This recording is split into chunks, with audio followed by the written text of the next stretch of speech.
6 hours பண்ணுவோம், 24 hours வரைக்கும் இந்த மிஷின் எடுக்கலாம்.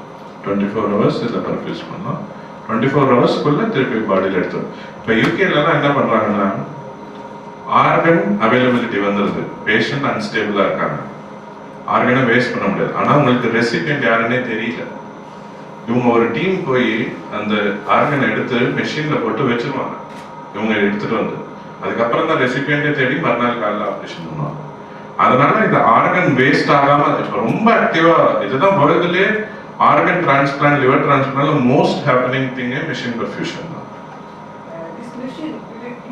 Definitely improves the condition of the organ. ஏன்னா ஒரு பிரெயின் டெட் இதில் இருக்கிறதுனால பலவிதமான பாடி சேஞ்சஸ், பிளட் ப்ரெஷர் சப்போர்ட் அவங்களோட முன்னாடி இது, அதனால already these organs R damage. By giving this perfusion, it stimulates body, but the bad chemicals are not given to the body. It allows some time for the liver to repair itself. இப்போ வந்து இன்னும் new தெரபிஸ்லாம் டீஃபேட்டிங் தெரபிஸ்னு வருது, அதாவது ஃபேட்டே குறைக்கும் இந்த machine perfusion பண்ணுறதுனால. ரொம்ப exciting இது நடந்துட்டு இருக்கு. We are bringing lot of technologies to the country. இருக்கு. அதனால தான் நான் சொன்னேன், இந்த ஆர்கன் பர்ஃபியூஷன் சென்டர்ஸ்னு இப்போ ஸ்டேட் கவர்மெண்ட் ஒரு இண்டஸ்ட்ரீஸோடு சேர்ந்து ஆரம்பிச்சாங்கன்னா, எங்கே ஆர்கன் வருதோ, அதாவது டிரான்ஸ்பிளான்டே பண்ணாத சென்டர்லேருந்து ஆர்கன் வருது, அவங்க ஆர்கன் எடுத்து அந்த சென்டரில் வச்சு பர்ஃபியூஷன் பண்ணிகிட்டே இருந்தோம்னா அதுக்கப்புறம் அலாட்மெண்ட் இதெல்லாம் பண்ணி நம்ம ஆர்கன் கொடுக்கலாம். இதனால ஒரு ஆர்கன் கூட நம்ம வேஸ்ட் பண்ணாமல் பண்ணலாம். இது வந்து ஒரு பயங்கர exciting technology. Procedure is normally 8 to 10 hours டிரான்ஸ்பிளான்ட்ல ஆகும். இந்த ப்ரொசீஜர் நாங்கள் டைமிங் அதனால பண்ணோம், முன்னாடியே ரிட்ரீவல் பண்ணிட்டு இந்த பர்ஃபியூஷன் பண்ணிட்டு லாஸ்ட் 2 hours தான் ரெசிபியன்ட் சர்ஜரியை ஆரம்பித்தோம். ஓரளவுக்கு சாட்டிஸ்ஃபை ஆன பண்ணோம். அதனால டைமிங் இவர் சர்ஜரியில் எக்ஸ்ட்ரா டைமிங் கிடையாது, அந்த மாதிரி நாங்கள் டைமிங் பண்ணோம். காஸ்ட்னு பார்த்தீங்கன்னா இந்த மெஷின் பர்ஃபியூஷனுக்கு 3 lakhs 3 to 4 lakhs மட்டும்தான் செலவாகும். முன்னாடி இந்த நார்மல் தன்மை பர்ஃபியூஷன்னா 7-8 lakhs ஆகிட்டு இருந்தது. இந்த 3 to 4 lakhs இந்த மெஷின் காஸ்ட் வரும்.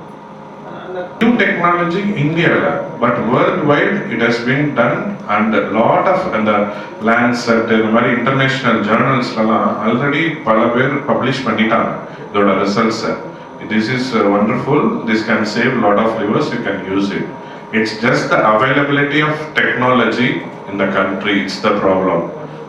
If we have the technology, we are trained to do these things even before.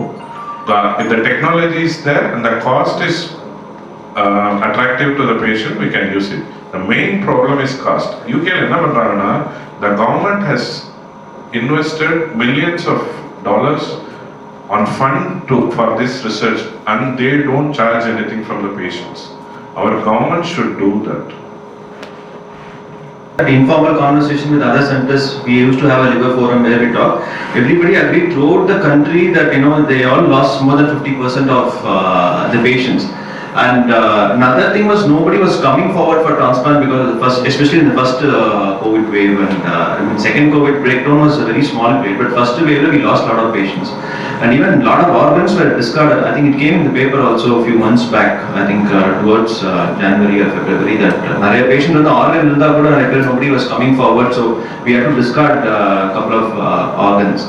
So but now things have changed. So in the patient எங்களுக்கு challenge இருந்துச்சு, but they were in very close contact with us. எப்பவுமே 2-3 chance miss ஆனதுனால they didn't want to miss another chance, especially organ இன்னோஸ்லி generate பண்ணாங்க. ஏன்னா sir முதலே சொன்னார், கொல்கட்டாவில் ஒரு ஆர்கன், சண்டிகரில் ஒரு ஆர்கன்லாம் ட்ரை பண்ணி இது பண்ணோம். ஆனால் அப்பயும் வந்து நம்ம ஸ்பெஷல் சார்ட்டர் ஃபிளைட்லாம் வச்சு போகலான்னு எல்லாம் பிளான் பண்ணியிருந்தோம். But unfortunately for other logistic reason we couldn't do. But it has been a challenge for everybody, not only for liver. Every transplant center has been facing. ஏன்னா transplant பண்ணாட்டி they cannot lead a normal life. So wait பண்ணி அந்த இறப்பவர்கள் list தான் அதிகமாகிட்டே போயிட்டு இருக்கு. So but now things are getting back to normal. Stage liver disease, his liver was close to 70-80% damage. And up to what percentage, say 20% or 30% of the cadaver liver can be perfused? That's also a question posted on it. I repeat, up to what percentage, say 20% or 30% or 40% of the cadaver liver can be perfused? So I am getting the question about what percentage of marginal organs can be saved by this technology. So the normal discard rate is 20-25%. If you use these organs, the discard rates can come down to 5-8%. You can make extra use of 10-15% of organs by this technology. Whether they underwent a transplant or not, only on this they come forward and say, oh, I want a liver transplant, there won't be any compromise in the quality of life. And of course, for any organ transplant like diabetes or hypertension, they need to take lifelong medicines. Initially, we start with 3 medicines, and after 6 to 8 months, they just have to take a single pill every day to maintain organ rejection on a long run. And that's all to it. Otherwise, there is no precautions that they can't participate. There are a lot of myths also about transplant. They can't get out of the house, they can't mingle in the crowd, they can't work, they can't lead a normal life. But there's been proved time and again. I mean, ever since we started transplant India, it's been like more than 20 years, and people are leading a normal life with longevity as well. And there is no age for liver as such. இவ்வளோ கம்மி காஸ்ட்டுக்கு பண்ணுறோம். கம்மி காஸ்ட்லேயும் நம்ம ஹாஸ்பிட்டலில் இருக்கிறதுலே economical. அப்புறம் முதலமைச்சர் காப்பீட்டு திட்டத்தில் பண்ணுறோம், க்ரௌட் ஃபண்டிங் பண்ணுறோம், நிறைய ஹெல்ப் பண்ணுறோம் பேஷண்ட்ஸ்க்கு முடிஞ்ச வரைக்கும்.